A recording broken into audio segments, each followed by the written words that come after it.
Fine student,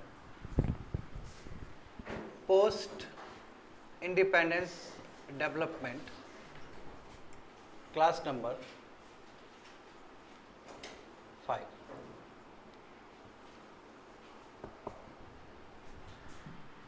class 1 और class 2 में हम लोग फर्स्ट यूनिट कंप्लीट किए, correct. Transfer of power, partition, independence and making of constituent assembly 2 class में ख़त्म किए, फर्स्ट क्लास और सेकंड क्लास में।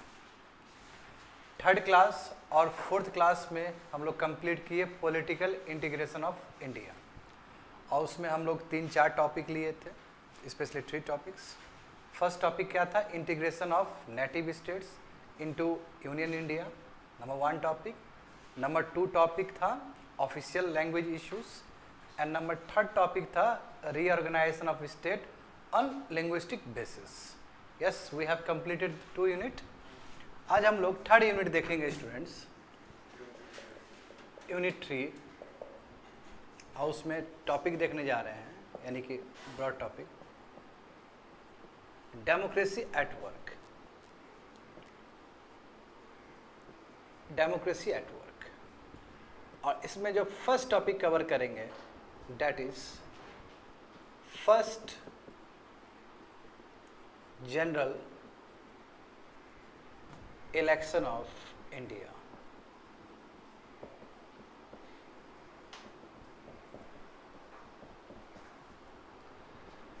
भारत का पहला लोकसभा का इलेक्शन होगा ये, फर्स्ट जनरल इलेक्शंस।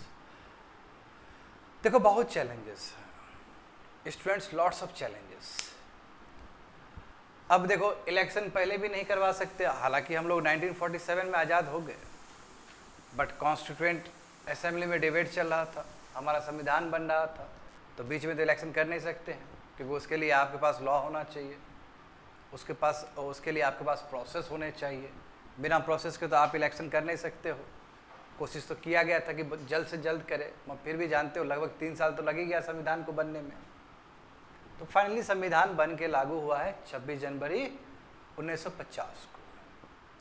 बट जो इलेक्शन हुआ है विद्यार्थी लोग, गौर करना, बट ये जो इलेक्शन हुआ है अक्टूबर 1951 से लेके फरवरी 1952 तक, तो तुम लोग का सवाल ये होना चाहिए कि भारत रिपब्लिक बना, यानी कि भारत का जो कॉन्स्टिट्यूशन बन के तैयार हुआ 26 जैन 1950 को, तो इलेक्शन तो तुरंत हो जाना चाहिए था, 50 के बाद तुरंत हो जाना चाहिए। इतना समय क्यों लगा? तो समय लगेगा नहीं क्या? सेंसस करवाना है आपको, टेरिटोरियल कॉन्स्टिट्यूएंसी करवाना है आपको, इलेक्शन कमीशन ऑफ इंडिया को फंक्शनल बनाना है आपको, लॉट्स ऑफ चैलेंजेस। अब पहली बार यूनिवर्सल एडल्ट फ्रेंचाइजी पूरा भारत में इम्प्लीमेंट करना है, बहुत बड़ा टास्क है ये, छोटा टास्क नहीं है। 2 बार पोस्टपोन किया गया है इलेक्शन को, यानी कि इससे पहले ही इलेक्शन होने वाला था, मगर चूंकि वर्क बहुत इन्वॉल्व था इलेक्शन में, इसलिए समय लग गया। देख रहे हो ना, 26 जनवरी 1950 को ही भारत गणतंत्र भारत बन गया, यानी कि रिपब्लिक इंडिया बन गया। उसके बावजूद भी जो पहला इलेक्शन हुआ हमारा लोकसभा का, अच्छा केवल लोकसभा का ही इलेक्शन नहीं हुआ, विधानसभा का भी इलेक्शन हुआ। वो कितना टेडियस टास्क है कि दोनों का इलेक्शन पैरेलल करना है आपको। इलेक्शन कमीशन ऑफ इंडिया पहली बार अपना रंग रूप के साथ आएगी। सुकुमार को पहला चीफ इलेक्शन कमिश्नर बनाया जाएगा।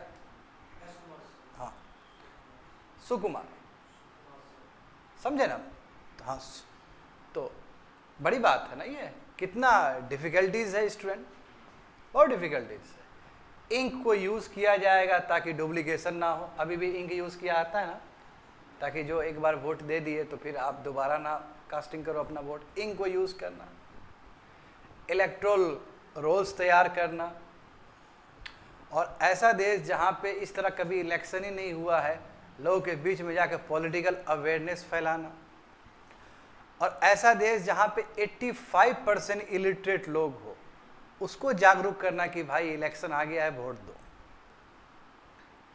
बड़ी बात है, it's so difficult, challenging task है। और दूसरी बात है कि देखो ये सवाल पूछा जा सकता है कि डिलिमिशन कमीशन, अभी देखते हो डिलिमिटेशन कमीशन कितना इंपॉर्टेंट है टेरिटोरियल कॉन्स्टिट्यूएंसी को बनाने के लिए। तो क्या पहला जो जनरल इलेक्शन हुआ भारत का, तो उसमें क्या डिलिमिटेशन कमीशन का कोई रोल था? तो रोल नहीं था।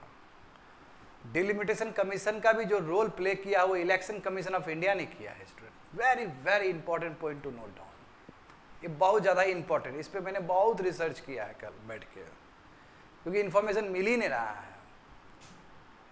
And finally I got information.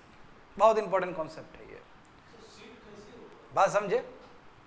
With the help of election commission of India, election commission of India ने तय किया कि टेरिटोरियल कॉन्स्टिट्यूएंसी क्या होगा, जबकि ये अधिकार किसको मिलना चाहिए था? डिलिमिटेशन कमीशन को। इलेक्शन होने के बाद एक्ट पास हुआ, जब एक्ट पास हुआ, डिलिमिटेशन कमीशन एक्ट पास हुआ, उसके बाद डिलिमिटेशन कमीशन बना है। आया समझ में? तो बहुत कुछ हुआ है विद्यार्थी लोग इसमें। तो first general election of India, तो लिखो first general election of India and challenges. क्या क्या चैलेंजेस? क्योंकि संविधान का बनना, संविधान बना किस लिए बना? ताकि कंट्री डेमोक्रेटिक तरीके से आगे फंक्शन कर सके, आगे चल सके। सही बात है कि नहीं है? संविधान हम लोग इसलिए बनाए ना, ताकि परंपरा के हिसाब से, यानी कि रूल्स बुक के हिसाब से कंट्री आगे बढ़ सके, डेमोक्रेटिक हो, सेकुलर हो, सोशलिस्ट हो, इस प्रिंसिपल से कंट्री आगे बढ़ सके। जब कॉन्स्टिट्यूशन बन गया तो जरूरी है कि डेमोक्रेसी को लाना, और डेमोक्रेसी के लिए प्री रिक्विजिट चीज क्या है? इलेक्शन होना। इलेक्शन इतना आसान तो नहीं था स्टूडेंट। हाँ, इतना इलेक्शन इतना आसान नहीं था। हाँ, demarcation, demarcation of territorial constituency.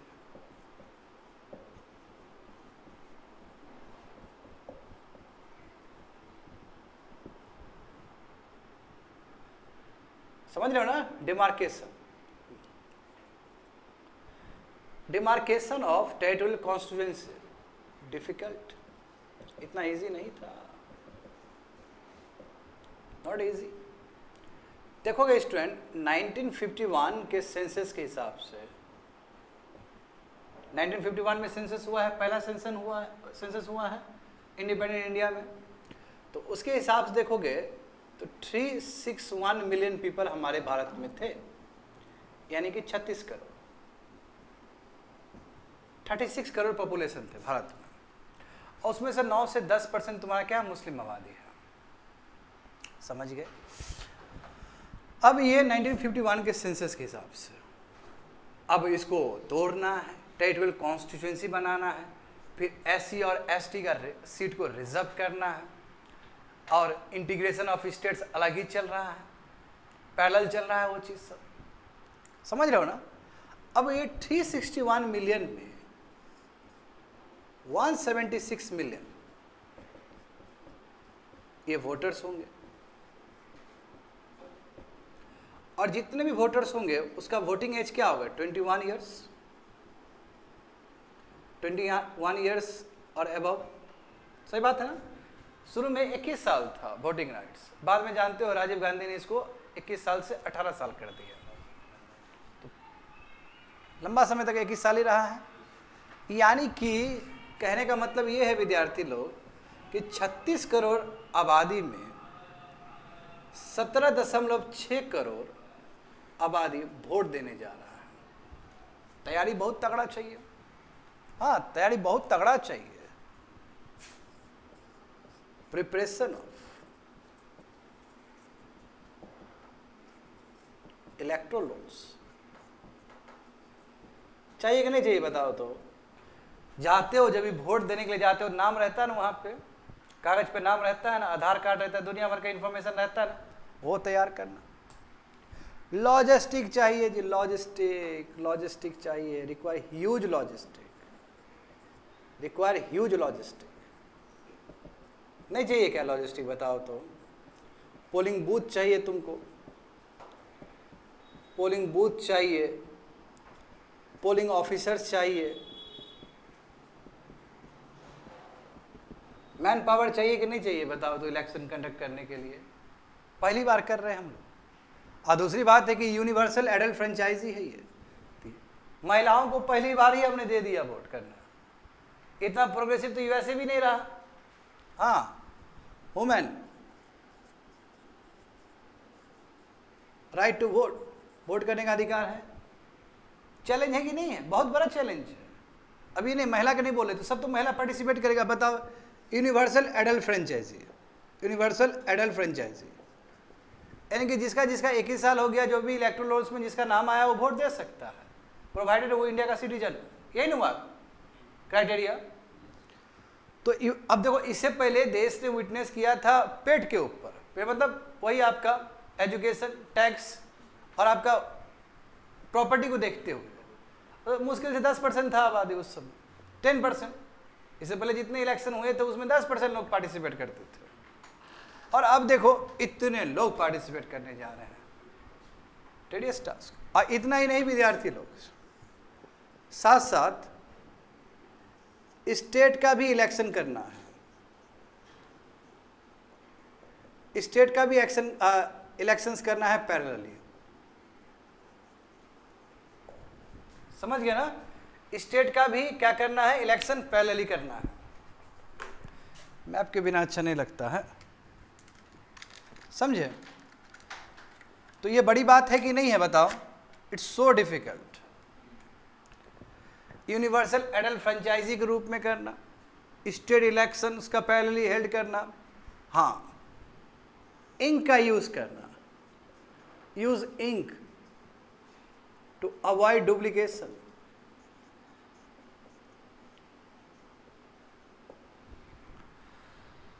Masses 85% जो आपका पीपल है वो क्या है? इलिटरेट है, इलिटरेट है। तो टास्क तो बहुत डिफिकल्ट है। यानी कि अवेयरनेस चाहिए।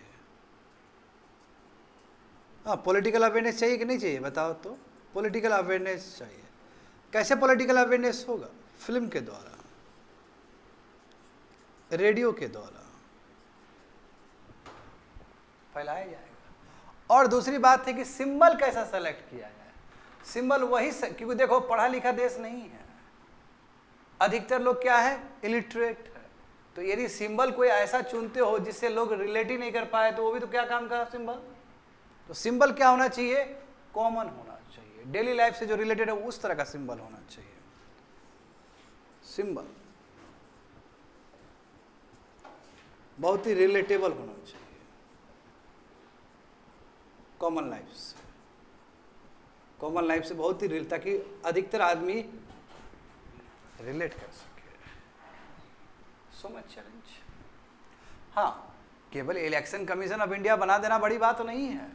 रिप्रेजेंटेशन ऑफ पीपल एक्ट बनाया जाएगा 1950 का, रिप्रेजेंटेशन ऑफ पीपल एक्ट 1951 का बनाया जाएगा। क्वालिफिकेशन क्या होना चाहिए कैंडिडेट का, डिसक्वालिफिकेशन क्या होगा, वो सभी रूल्स और रेगुलेशन के साथ आना होगा इलेक्शन के लिए। तो टास्क बहुत डिफिकल्ट है, इतना इजी नहीं है। बात समझ गए ना स्टूडेंट? तो ये चैलेंजेस मैं ओवरकम किया है भारत ने। फर्स्ट इलेक्शन का रिजल्ट देखोगे तो 46%, अप्रॉक्स 46% लोग टर्न अराउंड हुआ है, यानी कि लोग गए हैं वोट देने के लिए। रफली 50% कह सकते हैं हम, ठीक है। सेकेंड जनरल इलेक्शन में भी यही हुआ था, 46 के आसपास, 45-46% था। आया समझ में ना ये चीज? चलो, हाँ ये जरूर लिख लेना, पहला इलेक्शन का समय ये रहा है। हाँ, this all are challenges.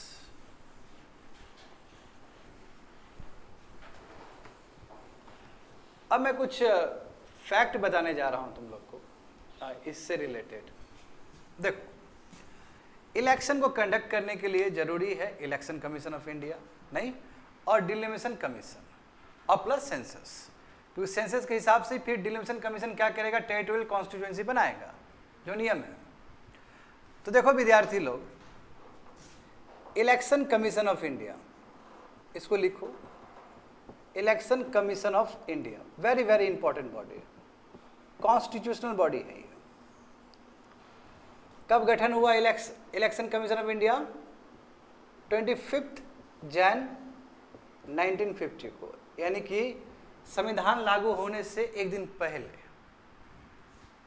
Election commission of India का गठन हुआ। हाँ, बाद में देखो अप्रैल के आसपास सुकुमार सेन है ना, हाँ बिल्कुल, सुकुमार सेन को चीफ इलेक्शन कमिश्नर बनाया गया, इलेक्शन कमिश्नर बनाया गया। और देखो ये बहुत ही ज्ञानी आदमी थे, ये बहुत क्रेडिबल आदमी थे ये 1926 में ही ICS ज्वाइन कर लिए थे, इंडियन सिविल सर्विस, IS थे ये, ठीक है। और 46 के आसपास, वही 45-46 के आसपास बंगाल के जो सरकार है उसमें चीफ सेक्रेटरी भी थे ये। लॉट ऑफ एक्सपीरियंस, बहुत ज़्यादा एक्सपीरियंस था। इतना नहीं, बहुत काम कर चुके हैं। जैसे बीपी मेनन का भी बात किए थे ना, उसी टाइप का पर्सनालिटी थे ये। बहुत तगड़ा इनका मतलब थॉट प्रोसेस, बहुत अच्छा ज्ञान। तो सुकुमार सेन को पहला फर्स्ट चीफ इलेक्शन कमिश्नर बनाया गया। अच्छा, तो जानते हो कि जो संविधान में जो प्रोविजंस है उसके हिसाब से प्रेसिडेंट ही अपॉइंट करता है ना, प्रेसिडेंट ऑब्वियसली प्रेसिडेंट बनाएंगे। राजेंद्र प्रसाद इनको बनाया। अब इलेक्शन कब होना है जान रहे हो? इलेक्शन होना है अक्टूबर 1951 से लेके फरवरी 1952 को, सही बात है ना, ये टाइम। तो देखो विद्यार्थी लोग, अब इस समय टेरिटोरियल कॉन्स्टिट्यूएंसी भी डिजाइन करना है कि नहीं करना है? हाँ, टेरिटोरियल कॉन्स्टिट्यूएंसी भी डिजाइन करना है। तो इसमें देखो, इसलिए कहते हैं कि ये बहुत थोड़ा डिफरेंट है बाकी से, कि जो पहला जनरल इलेक्शन हुआ उसमें जो टेरिटोरियल जो कॉन्स्टिट्यूएंसी डिजाइन किया गया, टेरिटोरियल जो कॉन्स्टिट्यूएंसी जो क्रिएट किया गया, डिजाइन किया गया है, उसमें डिलिमिशन कमीशन का कोई रोल नहीं है। उसमें actually election commission of India ने ही किया है ये काम, अकेला किया है ये, वही प्रेसिडेंट और इलेक्शन कमीशन ऑफ इंडिया। बात समझे? हाँ, तो कितना था जी? 489 लोकसभा का सीट। फर्स्ट जनरल इलेक्शन में टोटल मेंबर लोकसभा कितने थे? 489, समझे ना, लोकसभा का।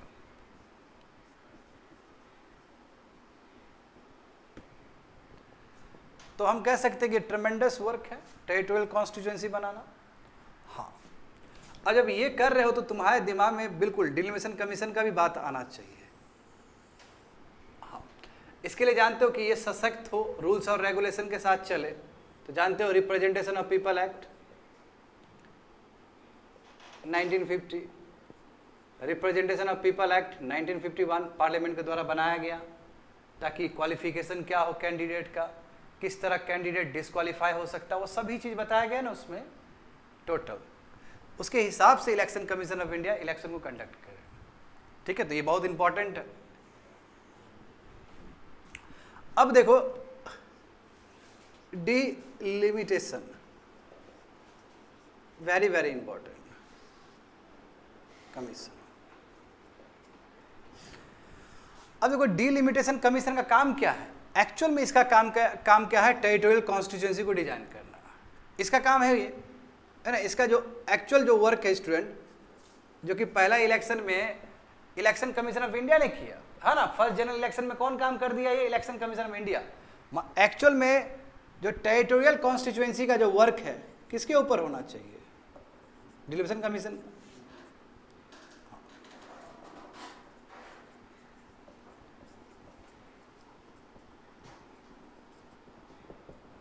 डिमार्केशन, यानी कि टेरिटोरियल कॉन्स्टिट्यूएंसी का जो डिमार्केशन का जो एक्चुअल ड्यूटी होना चाहिए वो डिलीमिटेशन कमीशन का होना चाहिए। बट हम जानते हैं इस बात को कि स्टूडेंट 1952 में डिलिमिटेशन कमीशन एक्ट पास हुआ, 52 में पास हुआ विद्यार्थी। समझो इलेक्शन खत्म हो गया, पहला इलेक्शन खत्म हो गया ना। तो 1952 में डिलिमिटेशन कमीशन एक्ट पास हुआ, कहां से? पार्लियामेंट से। तो फलस्वरूप क्या होगा? डिलिमिटेशन कमीशन बनेगा। As a result delimitation commission बनेंगे। और ये कब बन के तैयार हुआ? 1953 में। कब बन के तैयार हुआ? 1953 में। और ये डिलिमिटेशन कमीशन का काम क्या है कि जो रिसेंट जो सर्वे हुआ है उसके बेसिस पे क्या करे? सीट को रिजर्व करे, सीट को डिजाइन करे, टेरिटोरियल कॉन्स्टिट्यूशन क्या करे? डिजाइन करे। तो देखो अब ये जो मैं यहाँ पे लिखता हूँ, स्पेस नहीं है मेरे पास, ये जो डिलिमिटेशन कमीशन, यानी कि इसको ऐसे कर दो, डिलिमिटेशन कमीशन जो कि 1953 में सेटअप हुआ, इसका काम क्या है कि 1951 का जो सेंसस है उसको यूज करके क्या करे? वो लोकसभा का सीट तय करे कितना होना चाहिए। तो हम जानते हैं इस बात को विद्यार्थी लोग कि पहला जो लोकसभा का जो इलेक्शन हुआ था तो उसमें टोटल लोकसभा सीट कितना था? 489। तो इसने जो फिक्स किया डेट इज 494। तो इसका मतलब 494 जो लोकसभा का जो सीट होगा अब ये कब से लागू होगा? सेकेंड इलेक्शन में। हाँ, ये लागू हो जाएगा सेकेंड जनरल इलेक्शन में।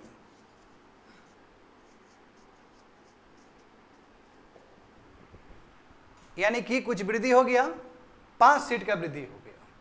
पहले कितना था? 489, 5 सीट जोड़ो 494। तो ये जो वृद्धि हुआ है डिलिमिटेशन कमीशन का, और साथ साथ बहुत कुछ इवेंट भारत में चल रहे हैं।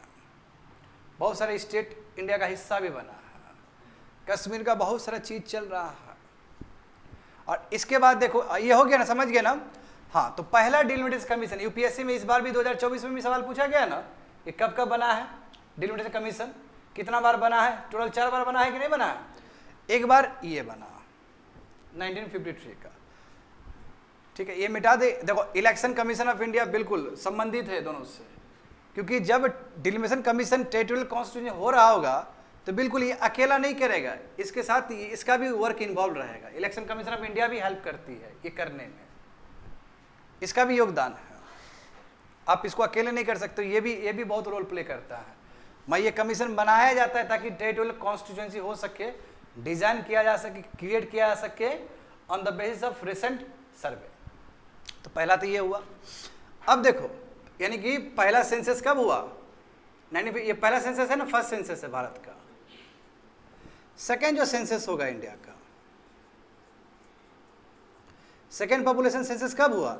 1961 हुआ। तो सेकेंड जो बच्चे लोग, सेकेंड जो डिलिमिटेशन कमीशन बना वो बना 1963 में।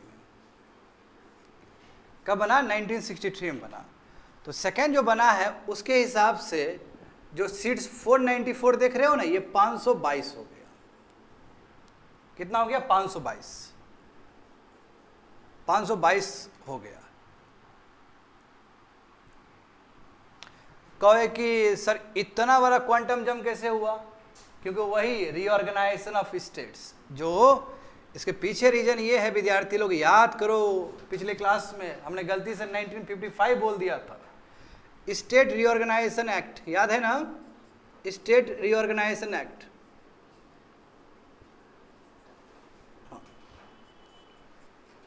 1956।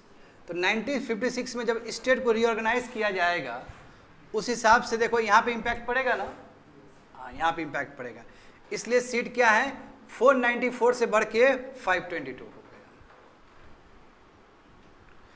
तो फर्स्ट जान रहे हो, फर्स्ट ये हुआ, सेकेंड हुआ 1961 के सेंसस के हिसाब से, और थर्ड में लिख रहा हूं, तुम लोग अपने वहां पे लिख दोगे। थर्ड जो हुआ है तो 1971 का सेंसस होगा ना 1971 का सेंसस। तो डिलिमिटेशन कमीशन कब बनाया जाएगा? 1973 में बनाया जाएगा।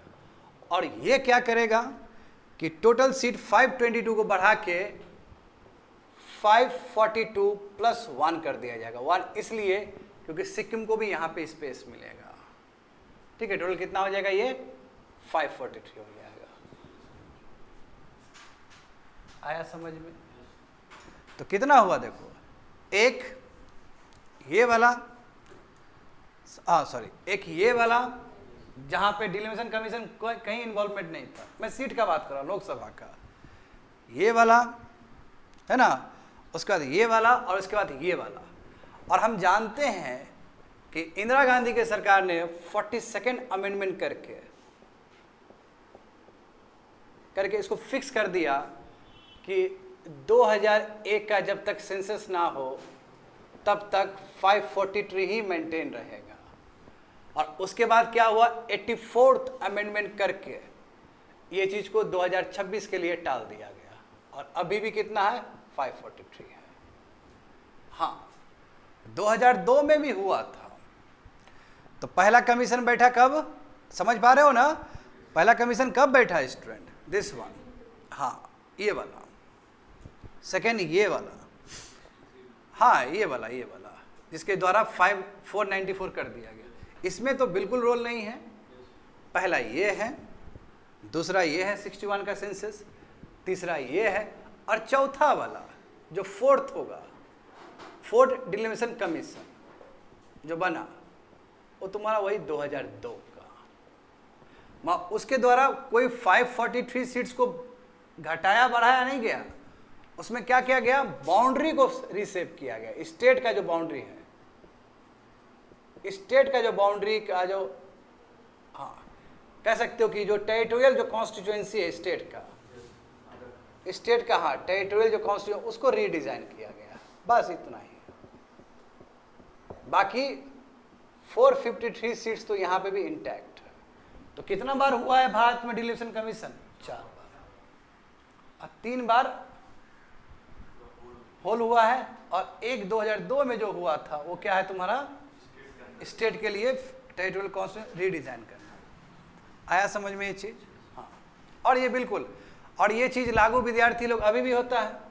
यानी कि जो 18th लोकसभा हुआ हमारा, 18th लोकसभा जहाँ पे बीजेपी को जानते हो 248 सीट्स मिला, इसमें भी तो टोटल कितना था? क्योंकि 2 एंग्लो इंडियंस का जो चीज़ था वो हटा दिया ना, हटा 2020 में हटा दिया, हमने स्टॉप कर दिया। तो टोटल सीट्स कितना होगा? 543 स्टिल मेंटेन। 2026 के बाद फिर होगा सेंसस, और 2026 के जो सबसे नज़दीक जो सेंसस होगा उसके हिसाब से फिर डिलिमिशन कमीशन बनाया जाएगा। और डिलिमिशन कमीशन फैसला लेगा। हाँ, पहले एक्ट पास करना पड़ेगा आपको, डिलिमिशन एक्ट कमीशन एक्ट पास करना पड़ेगा। उसके हिसाब से फिर डिलिमिशन कमीशन बनेगा, जिसमें रिटायर्ड चीफ जस्टिस हो सकते हैं या कोई सुप्रीम कोर्ट के प्रीवियस जज हो सकते हैं, जज ही होते हैं इसमें। वो तय करेंगे कि क्या होगा टेरिटोरियल कॉन्स्टिट्यूएंसी। समझ गए ना? और ये जो मोदी जी जो एकदम सुंदर जो लोकसभा बनाया है उसमें सीट बहुत ज़्यादा है, तो वो एक साफ साफ इंडिकेशन है कि 26 के बाद होने वाला है। आया समझ में स्टूडेंट ये चीज़? हाँ। तो देखो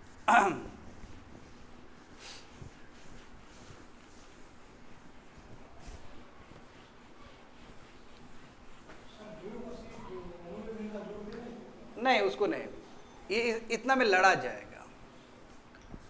सुने, इतना में लड़ा जाएगा। हाँ, हमने कम्युनल इलेक्टोरेट को अवॉइड किया है। याद होना चाहिए तुम लोग को। कॉन्स्टिट्यूशनल असेंबली के डिबेट में B are Ambedkar plus Sardar Vallabh भाई पटेल, इनफैक्ट पटेल जी ने इस चीज़ का विरोध किया ना कि कम्युनल इलेक्टोरेट नहीं चाहेंगे हम। चलो, ये तो हो गया डिलिमिशन कमीशन का, बात हो गई, ये दुनिया भर का चीज़। अच्छा, अब गए नेहरू जी इलेक्शन लड़ने के लिए। जानते हो क्या हुआ है? ट्रमेंडस अचीवमेंट है कांग्रेस के लिए, 74% स्ट्राइक रेट, बड़ी बात है ना। और जहाँ तक सवाल है सिस्टम, तो जानते हो तुम लोग फर्स्ट पोस्ट पास सिस्टम है ना। इसका मतलब क्या कि जिसको ज़्यादा वोट मिला वो जीता, जो नहीं कि 50% वाला कॉन्सेप्ट हो। क्या है, क्या बोलते हैं उसको, बताओ सिस्टम को? सिस्टम, यही ना जी। हाँ, तो इसका मतलब क्या हुआ कि जिसको ज़्यादा, यदि 30% भी मिल गया कैंडिडेट को तो वो जीत गया। इस सिस्टम से हम उतरे ताकि इजी हो, कैंडिडेट को समझने में ज़्यादा इजी हो, उसको वोट देने में ज़्यादा इजी हो। अब देखो चैलेंजेस तो है नेहरू जी के सामने में, बहुत सारे ऐसे इश्यूज हैं जिसके वजह से नेहरू जी को हिंड्रेंस भी होगा। कि होता ना सब, जैसे मोदी जी भी इस बार इलेक्शन लड़ रहे थे तो बहुत सारा ऐसा मुद्दा होगा ना जो लोगों को पसंद नहीं होगा, बहुत सारा ऐसा मुद्दा होगा जो लोगों को बहुत पसंद होगा मोदी जी का। तो नेहरू जी का भी मुद्दा था, इरिटेंट्स था, हिंड्रेंस था मोदी जी नेहरू जी के लिए भी। तो यहाँ पे ये चीज़ जरूर लिख लो, hindrance to Nehru victory. Nehru ji के लिए क्या क्या हिंड्रेंस था? तो सबसे बड़ा जो विद्यार्थी लोग जो हिंड्रेंस था वो पाक इशू ही है। आखिर यही आदमी है जिसने पाकिस्तान को बनाया। सिख इशू है, सिख गुस्से में है, समझे, सिख गुस्से में है, बहुत बड़ा इशू था सिख को लेके, पाक इशू, बात समझे। और हाँ, सबसे बड़ा जो इशू है वो कश्मीर इशू भी है। कश्मीर इशू बहुत ही न्यू इशू है। क्यों ले गया वहाँ पे, यूनाइटेड नेशंस में क्यों ले गया, मुद्दा था। और ये बहुत ही इरिटेंट मुद्दा था। हाँ, नीचे स्टेट्स, हाँ जो साउदर्न स्टेट्स वो भी अपोज कर रहे थे, बहुत सारे रीजन्स, जानते हो ना। इन्होंने कहा ना कि हम लिंग्विस्टिक वाला स्टेट बनाने नहीं देंगे, मैं उसके बावजूद भी जानते हो प्रचंड बहुमत में जीत के आए। मैं उससे पहले स्टूडेंट, इससे पहले मैं जरूर तुम लोगों को बताना चाहूंगा कि नेहरू वर्सेस पटेल, सरदार वल्लभ भाई पटेल, ये दोनों में अंतर क्या था? दोनों ही बहुत बड़े लीडर है ना, बहुत बड़े कद के लीडर। दोनों का पोस्ट देखो ना, और दोनों का कंट्रीब्यूशन देखो, बहुत सुंदर कंट्रीब्यूशन दोनों का। देखो दोनों में ना बनता नहीं था जो बात। गांधी जी के डेथ के बाद दोनों करीब आए, नहीं तो विचारधारा आइडियोलॉजी में दुनिया भर का डिफरेंसेस है दोनों के बीच में। सबसे पहले समझो कि नेहरू जी का जो लिनिएज है वो ब्राह्मण फैमिली से, पंडित ब्राह्मण फैमिली से आते थे नेहरू जी, अपर कास्ट से आते थे।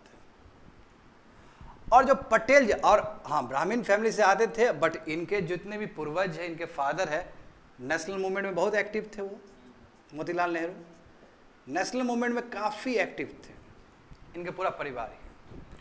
पटेल जी वो एक फार्मिंग कम्युनिटी से आते थे, किसान के, हाँ फार्मिंग कम्युनिटी से आते थे। और इनके जो पूर्वज है वो आर्मी से संबंधित थे, सिपाही से संबंधित थे। तो खून तो था रग में, देशभक्ति तो था, पूर्वज हैं सिपाही में, काम किए हैं। नेहरू जी सोशलिस्ट विचारधारा के थे, यानी कि सोशलिज्म में बहुत बिलीव करते थे, मगर पटेल जी कैपिटलिज्म में बिलीव करते थे। नेहरू जी को घूमने का बड़ा शौक था, ट्रैवलिंग का, ट्रैवलिंग, वाइन थोड़ा सा ले लिए, वाइन है ना, ये सब चीज़ का थोड़ा शौक था, होता है अपना पर्सनल चीज़ है। बट पटेल जी बहुत डिसिप्लिन, इसको बिल्कुल भी नहीं, नॉन स्मोकर है ये आदमी, हाँ ड्रिंक बिल्कुल नहीं करते, ड्रिंक पसंद ही नहीं है। देखो तो है डिफरेंस ना, एक तुमको अच्छा खासा डिफरेंस नजर आएगा। अब देखो जब तक नेहरू जी और पटेल जी रहे तो कोई एक पावर सेंटर नहीं था कांग्रेस में, दोनों ही पावर सेंटर है, दोनों ही तगड़ा आदमी है, दोनों ही इक्वल औहदा का आदमी है। इनफैक्ट पटेल तो और ज़्यादा पॉपुलर है, ऑर्गेनाइजेशन में पटेल का तो बहुत चलता था, हमने देखा भी है बहुत सारा चीज़। मगर जैसे ही पटेल जी का डेथ हुआ 19 लास्ट दिसंबर, वही नवंबर दिसंबर होगा मोस्ट प्रोबेबली, दिसंबर 1950 में जैसे ही इनका डेथ हुआ स्टूडेंट, तो उसके बाद जान ही रहे हो, पावर सेंटर पूरा शिफ्ट हो गया। पावर सेंटर पे मात्र एक ही आदमी, डेट इज नेहरू। और नेहरू जी अनडिस्प्यूटेड लीडर हो गए कांग्रेस के, क्योंकि राइवल है ही नहीं आपको, क्योंकि पहले राइवल थे ये। और इतना डिफरेंसेस होने के बावजूद भी एक जो चीज है जो यूनाइट किया लास्ट टाइम में, date is death of Gandhi ji. जब गांधी जी का डेथ हुआ तो ये दोनों क्लोज आ गए। Death of Gandhi ji united them. मगर अपना जो मतभेद है वो बहुत प्रकट करते थे एक दूसरे से। पटेल जी लेटर लिख के, होम मिनिस्टर लेटर लिख के दे रहा है पीएम को, हम खुश नहीं है तुम्हारे इस डिसीजन से। तो ब्रेव लीडर है वो सब। यहाँ तो अब अभी के समय में तो मुंह नहीं खुलता है लोग का, नहीं, यहाँ लेटर पे लेटर लिखे जा रहे हैं कि हम खुश नहीं हैं। हाँ, इनफैक्ट नेहरू जी और राजेंद्र पटेल में भी हो गया था ना, इशू हो गया था ना जी उसको लेकर, सेकुलरिज्म का इशू। राजेंद्र प्रसाद चले गए थे वो मंदिर का उद्घाटन में, तो उस समय नेहरू जी को बुरा लगा था कि स्टेट को सेकुलर होना चाहिए। तो अपना राजेंद्र प्रसाद जी बोले ठीक है हम हिंदू, हम गए। तो इसका मतलब उस समय का लीडर का एक सबसे खासियत है कि सुनते नहीं थे। I mean, अपना दिमाग यूज करना जानते थे, अपना कोइंसाइंस यूज करना जानते थे। That is the beauty of leaders at that time. जैसे होता है ना, पावर सेंटर हो, अपने जगह पे पावर सेंटर हो यार। आज़ादी में हमने भी तो उतना ही जख्म दिया है और उतना ही जख्म अपना कुर्बान किया है देश के लिए। तो आप ही नहीं, हम भी थे। तो ये चीज़ सीखने वाला चीज़ है लोग से। एक ही कद के लीडर सब हैं। बात समझ में आया ना, ये डिफरेंसेस। हाँ, उसके बाद इलेक्शन होगा। अब एक ही लीडर कोई है अनडिस्प्यूटेड, यानी कि चेहरा जो होगा, कौन चेहरा आएगा कांग्रेस से? जवाहरलाल नेहरू। हाँ, और जवाहरलाल नेहरू चेहरा बहुत बड़ा चेहरा, हद बड़ा चेहरा, इतना बड़ा चेहरा कि उनके चेहरे पे ही वोट पड़ गया सबको। और कांग्रेस तो जानते हो, कांग्रेस शुरू से कांग्रेस, क्योंकि कांग्रेस पार्टी अभी न बना है, कांग्रेस तो एक प्लेटफॉर्म रहा है नेशनल मूवमेंट का। तो जाहिर सी बात है कांग्रेस तो जीतेगा ही जीतेगा।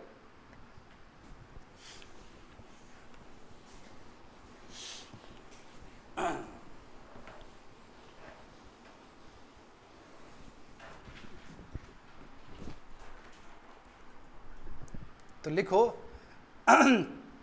Results of first general election of India.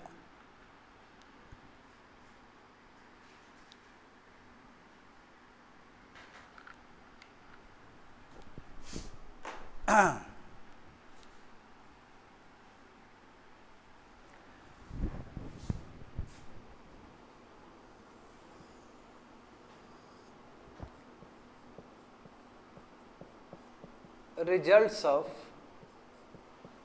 first general election of India।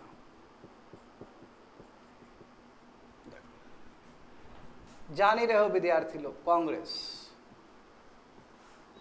Congress को 364 सीट मिला आउट ऑफ 489। ह्यूज ना, ह्यूज। यदि इसको परसेंटेज के टर्म्स में करोगे तो ये 74% के आसपास हो जाएगा। और तुमको जीतने के लिए कितना चाहिए? 50%, +1 कर दो। ह्यूज मार्जिन से जीते हैं कांग्रेस। सवाल ये उठता है कि आखिर कांग्रेस क्यों जीता? हाँ, सवाल ये उठता है कांग्रेस क्यों, आखिर वाई कांग्रेस? तो कांग्रेस का रीजन, एक रीजन है कि नेहरू जी भी, नेहरू जी का charismatic personality, Nehru ji charismatic leader थे, लोग बहुत पसंद करते थे नेहरू जी को। नेहरू जी का पर्सनालिटी डैशिंग पर्सनालिटी, बात करने का तरीका, इंटरनेशनल भी एम्बेसडर है, बहुत सुंदर तरीके से बाहर भी अपने आप को रिप्रेजेंट करना, बहुत अच्छा। मुझे नहीं लगता कि इस तरह इस कद का कोई नेता अभी तक आया होगा जो इंटरनेशनली एज अ पीएम के रूप में मतलब इतने अच्छे से वो किया हो। वेरी, हाँ, अभी अनडाउटली हमारे प्राइम मिनिस्टर मोदी जी भी बहुत सुंदर हैं, भाई ये भी बहुत सुंदर थे, कैरिस्मेटिक लीडर। दूसरी बात है, देखो कांग्रेस, और कांग्रेस देखो इंक्लूजन है ना, कांग्रेस में इंक्लूजन है स्टूडेंट, उसमें क्या है कि डिफरेंट प्रोफेशन वाले लोग सब हैं, उसमें डॉक्टर है, इंजीनियर, सभी वाले लोग हैं। यानी कि कांग्रेस सोशल बेस बहुत बड़ा है, सभी टाइप के लोग रिप्रेजेंट करता है कांग्रेस। तो कोई एक टाइप का सोच वाला आदमी नहीं है कांग्रेस के अंदर। कांग्रेस के अंदर सभी टाइप के लोग हैं, सभी अलग अलग प्रोफेशन वाले लोग हैं, जिसको उठाया गया, जिसको उतारा गया एज अ कैंडिडेट के रूप। क्या सी बात है, पसंद आए कांग्रेस ह्यूज ऑर्गेनाइजेशन होगा कि नहीं होगा बताओ। तो कांग्रेस इतना दिन से देश में काम कर रहा है, बिना ऑर्गेनाइज, बिना संगठन का तो आप इलेक्शन नहीं जीत सकते हो, ये बात तो सबको पता है। इसलिए हर पॉलिटिकल पार्टी अपना संगठन मजबूत करता है ना स्टूडेंट। हाँ, बिना संगठन का नहीं जीता जा सकता है। अभी भी देखो पीके, प्रशांत किशोर घूम घूम के काम कर रहे हैं कि नहीं कर रहे हैं, संगठन को ही तो मजबूत कर रहे हैं। बिना संगठन, बिना ऑर्गेनाइजेशन का इलेक्शन नहीं जीता जा सकता है विद्यार्थी लोग, बात समझो। ह्यूज ऑर्गेनाइजेशन और बहुत ही डिसिप्लिन ऑर्गेनाइजेशन, क्योंकि ये लोग काम किए हैं, ये लोग बहुत सुंदर तरीके से काम किए हैं। और दूसरी बात देखो, कांग्रेस जो है वो लेगेसी है उनका। कांग्रेस तो अभी पार्टी बना है ना, वो तो नेशनल मूवमेंट का रिप्रेजेंटेटिव रहा है कांग्रेस, वो प्लेटफॉर्म रहा है। तो कांग्रेस का तो लेगेसी है, legacy of national movement. National movement को उसने फ्रंट से लीड किया है इस प्लेटफॉर्म ने, तो लोगों का अट्रैक्शन तो होगा ही होगा ना। जिसको दिन रात देखा लड़ते हुए अंग्रेज से, तो उस लीडर को वोट नहीं देगा तो किसको वोट देगा जी। और उससे पहले प्राइम मिनिस्टर थे वो इंटरिम गवर्नमेंट में, थे कि नहीं थे बताओ तो। राइट सी बात है, जो एक बार पीएम बन गया, इतना बड़ा फेस हो, और जब तक नेहरू जी जीवित रहे तब तक वो पीएम रहे, इसमें भी कोई सेकंड थॉट नहीं है। तो एक लेगेसी ऑफ नेशनल मूवमेंट, समझे ना। इसका एक नेशनल मूवमेंट जो कांग्रेस कैरी कर रहा था, उसका डायरेक्ट एडवांटेज मिलेगा एज अ पार्टी के रूप में भी, समझ गए। तो ये रिजल्ट हुआ। हाँ देखो, जब तक अब इसमें, और हाँ अब जो सेकंड जो पार्टी, जरूर इसमें ही मुझे बता देना चाहिए, अपोजिशन का यदि बात करो तो मैं अपोजिशन के बारे में थोड़ी देर में बताऊंगा तुम लोग को। अपोजिशन कहोगे तो इंडिपेंडेंट जो है, इंडिपेंडेंट लोग ज़्यादा जीता है 47 लगभग। और जो यदि पार्टी के रूप में कोई जीता है तो वो पार्टी कौन सा पार्टी है, कम्युनिस्ट पार्टी है, सीपीआई। कम्युनिस्ट पार्टी को 16 सीट मिला, समझे। सोशलिस्ट पार्टी, अब मैं इस सब पार्टी के बारे में बताऊंगा तुम लोग को।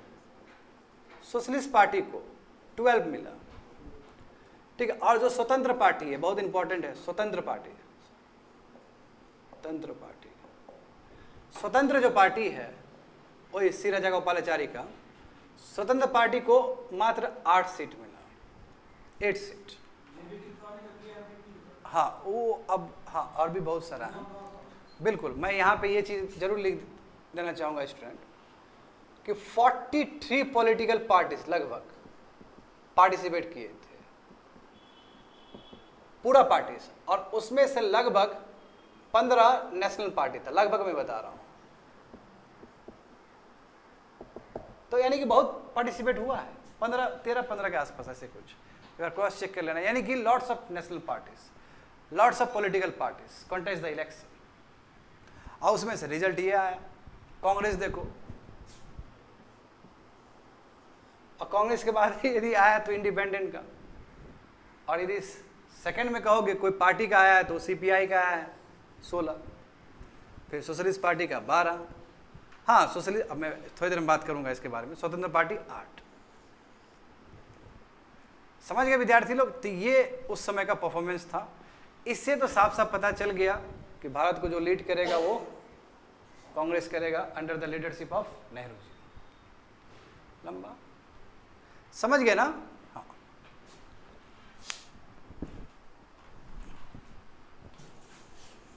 तो ये सब कारण है जिसके वजह से कांग्रेस के फेवर में गया है।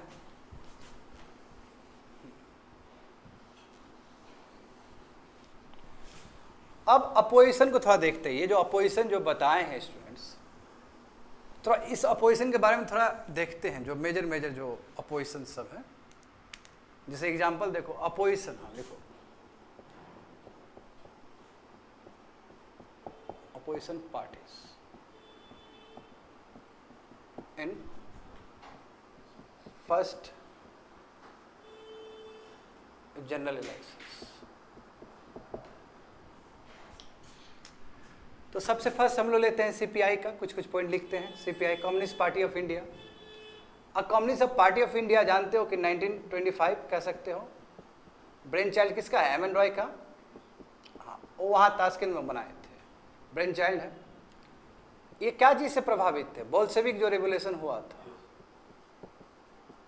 जिसके वजह से जार का जो सत्ता है रसिया का, उसको उखाड़ के फेंक दिया था। किसने? लेनिन ने। बिल्कुल, उससे काफ़ी प्रभावित था। और कम्युनिस्ट पार्टी चाहता था कि यह सोशलिज्म हो, कंट्री में सोशलिज्म फैले। और जो इम्पोर्टेंट जो लीडर्स थे, इम्पोर्टेंट यदि मैं लीडर का बात करूं तो ऐसे Dange, very very important personality, and Ajay Ghosh, और भी बहुत सारे थे, अजय घोष। और इनका क्या स्ट्राइक रेट रहा? फर्स्ट में 16 लोकसभा का सीट जीत पाए।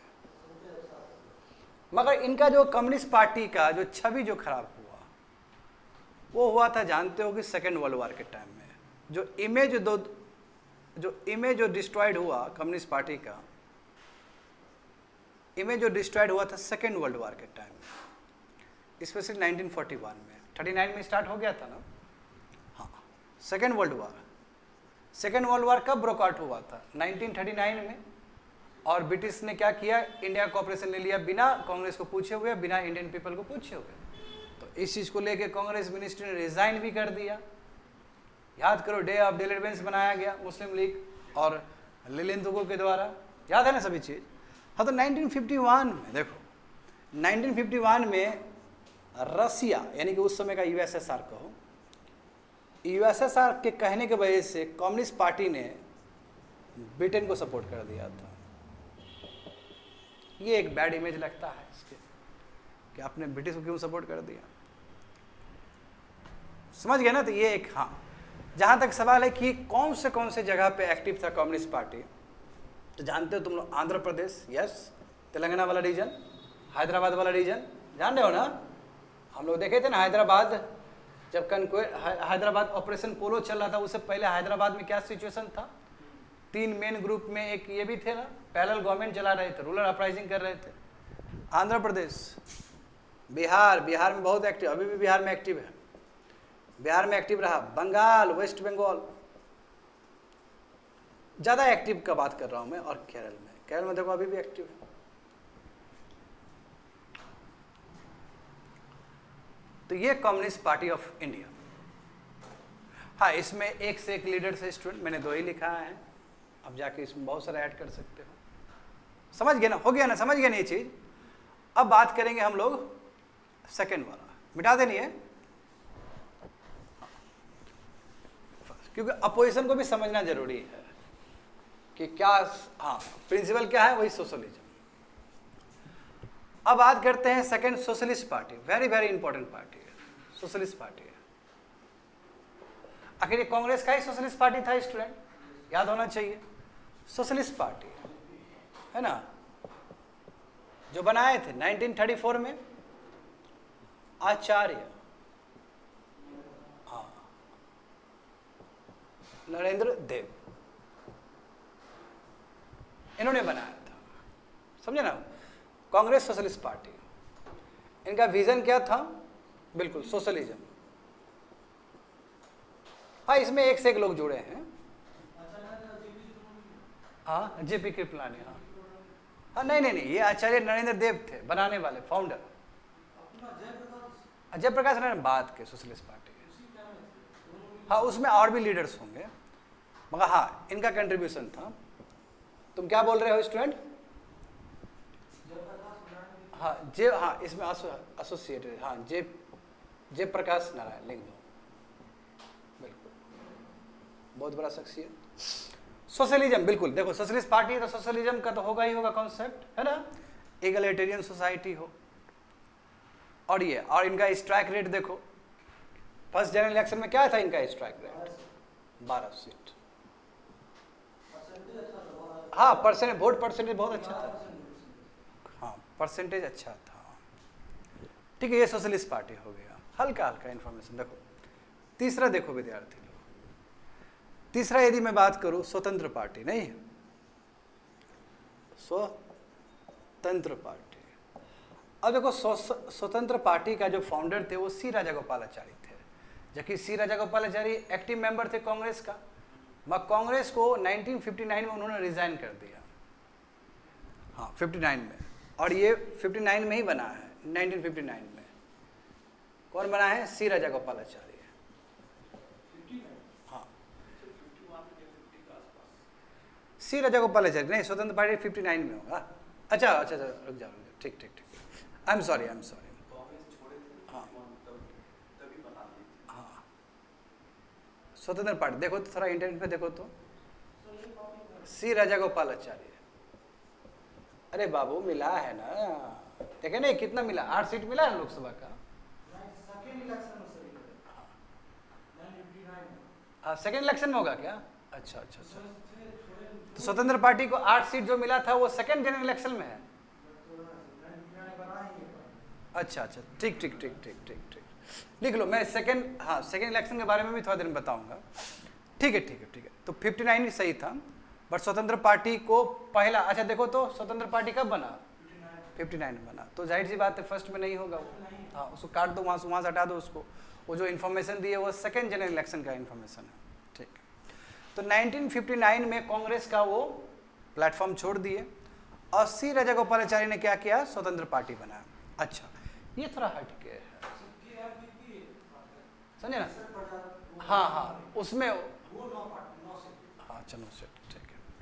देखो स्वतंत्र पार्टी का सबसे यूनिक चीज क्या है कि ये लेजेस फेयर डॉक्ट्रिन से चलना चाह रहे थे। देखो ये गजब बात है, यानी कि मार्केट डिसाइड करे कि क्या डिमांड और सप्लाई होगा, सरकार नहीं। यदि सरकार को इंटरफेरेंस करना है तो ज़्यादा ज़्यादा इंक्लूजन के लिए करे,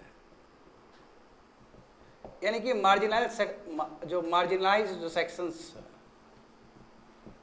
उसके अपलिफ्टमेंट के लिए सरकार आके अपना कर सकती है, अपना मेजर्स दे सकती है, बट मार्केट में कोई इंटरफेरेंस ना करे सरकार। और इतना ही नहीं विद्यार्थी लोग, स्वतंत्र पार्टी बहुत ही क्रिटिक रहा है नाम का भी, नॉन अलाइनमेंट मूवमेंट का भी, क्रिटिक टू नाम, नॉन अलाइनमेंट मूवमेंट। और स्वतंत्र पार्टी का मानना यह था कि इंडिया को यूएस की तरफ जाना चाहिए। तो हम कहेंगे कि आइडियोलॉजी बहुत अलग है, जो कन्वेंशन जो चल रहा है उसके कंपेयर में आइडियोलॉजी बहुत अलग है।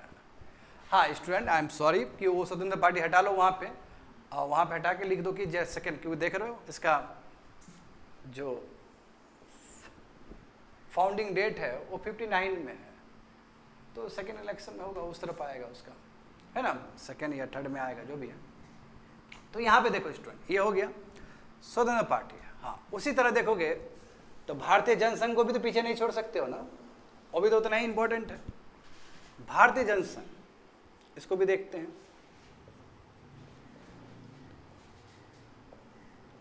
जनसंघ, इसके जो फाउंडर है जान ही रहे हो, श्यामा प्रसाद मुखर्जी, जिन्होंने कश्मीर के लिए अपना जीवन न्यौछावर कर दिया। श्यामा प्रसाद मुखर्जी। अब बिल्कुल, और जो इंपॉर्टेंट लीडर्स थे तो उसमें एक दीनदयाल उपाध्याय भी थे, समझे?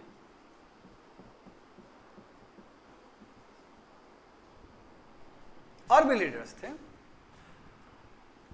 हाँ, श्यामा प्रसाद मुखर्जी 1939 में हिंदू महासभा को ज्वाइन किए थे, हिंदू महासभा को ज्वाइन किए थे। इसको लिख लो। अभी हिंदू महासभा बताने क्या जरूरत है तुमको? तुमको इसलिए जरूरत है कि आखिर भारतीय जनसंघ का आइडियोलॉजी क्या होगा। तो तो भारतीय जनसंघ का जो आइडियोलॉजी होगा वो आरएसएस से मिलता जुलता होगा। भारतीय जनसंघ का जो आइडियोलॉजी होगा वो हिंदू महासभा से भी मिलता जुलता होगा।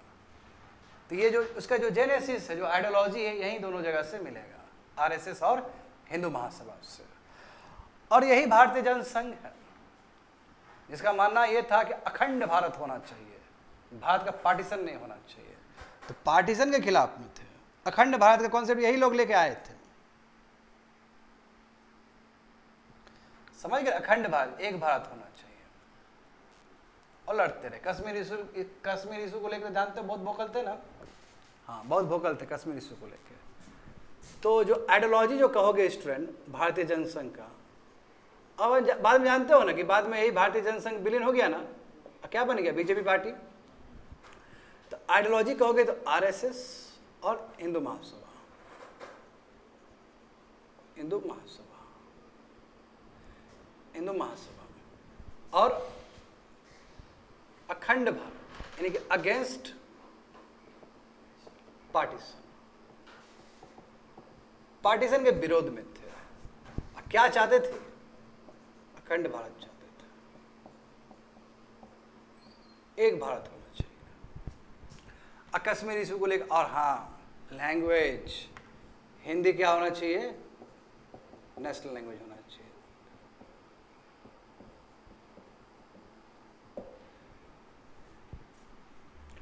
हाँ, मगर फिर जानते हो कि मगर कब बना बताओ, 1951। मगर हाँ, कोई ज़्यादा अच्छा परफॉर्म नहीं कर पाए फर्स्ट जनरल इलेक्शन में, सुनिए ना, ओनली 2 सीट्स लिख सकते हो।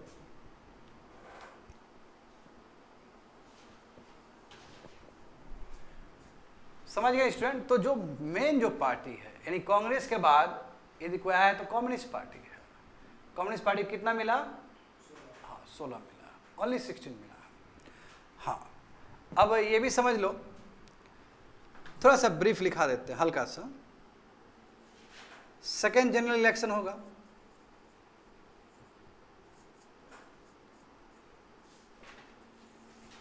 सेकेंड जनरल इलेक्शन होगा, फिर पीएम नेहरू जी के फेस पे ही लड़ा जाएगा, करेक्ट। और इस समय जो सीट होगा बढ़ा दिया गया ना, 489 से क्या कर दिएगा, 494। हाँ, तो 371 कांग्रेस को मिला है, यानी कि इसमें भी बढ़ोतरी हुआ है, आउट ऑफ 494। जिस हिसाब से ये बढ़ा उस हिसाब से ये बढ़ा, अच्छा स्ट्राइक रेट है, नहीं बहुत सुंदर है। और हाँ, इस बार कम्युनिस्ट पार्टी को ज्यादा मिला है सीट,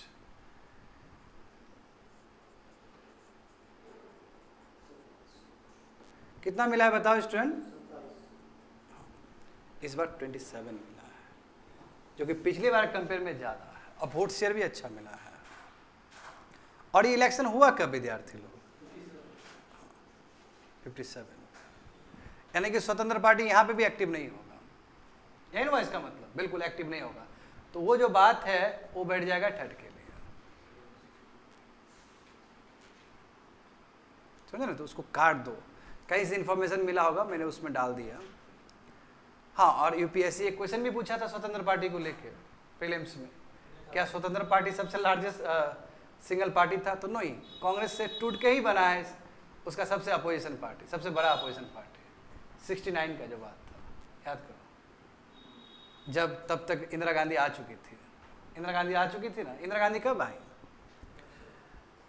64 तक तो नेहरू जी थे, 66 तक ये दो पीरियड में जानते हो, पीएम शास्त्री, और उसके बाद इंदिरा गांधी। हालांकि इंदिरा गांधी पीएम शास्त्री के अंदर भी पोर्टफोलियो संभाल चुकी हैं, वही इंफॉर्मेशन और ब्रॉडकास्टिंग का। और इनफैक्ट मैं बताऊंगा आने वाले समय में पीएम शास्त्री के बारे में, क्योंकि पीएम शास्त्री को भी टच नहीं किया हम लोग, उनका टॉपिक। तो इस तरह तुम्हारा डेमोक्रेसी एट वर्क खत्म हुआ, कंप्लीटेड।